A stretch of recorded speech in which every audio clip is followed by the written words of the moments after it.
World Cup stage, knockout stage continues, and the Canadian they took on South Africa today, and they knock them out.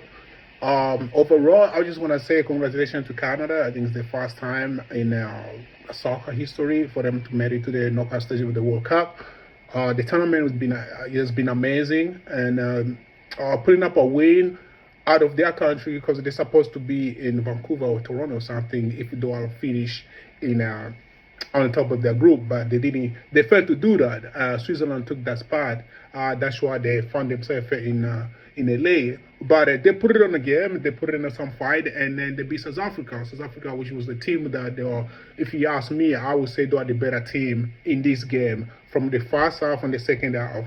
The problem with South Africa, they did play well. They did hold on the ball, but they didn't have that finisher intensity. They didn't know how to finish the game.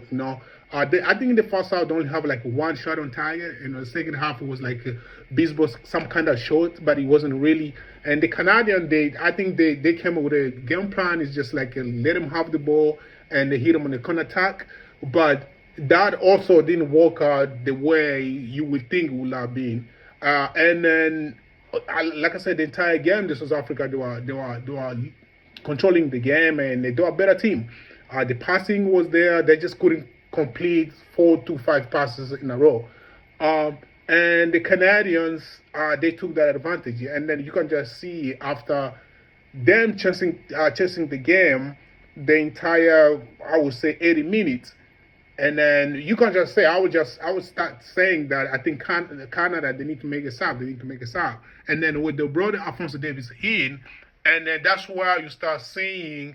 I think it was like, no, we gotta win this beach. We gotta go. We gotta find a goal. And he started making those runs. He started making some crosses in, and the Canadians start taking shots and stuff.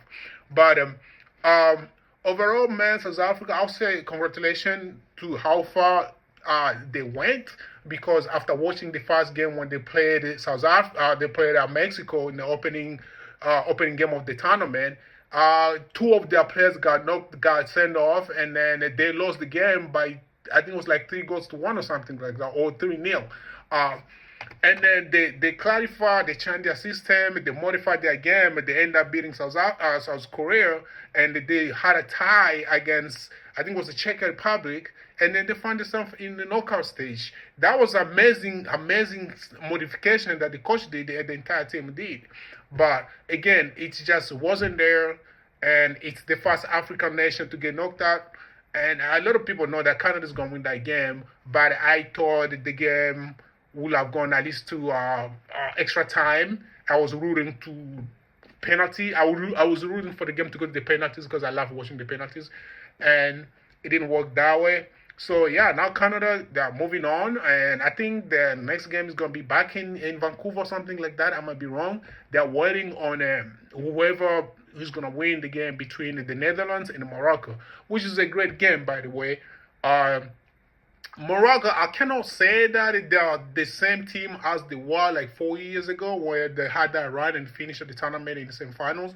But I would say also the Netherlands, they're building up a team, and them losing to Morocco in this knockout stage of this tournament is going to be like 2 steps back from what they're building up. So it's going to be a great game. A lot of people expecting Morocco to win, but I'm not in that camp.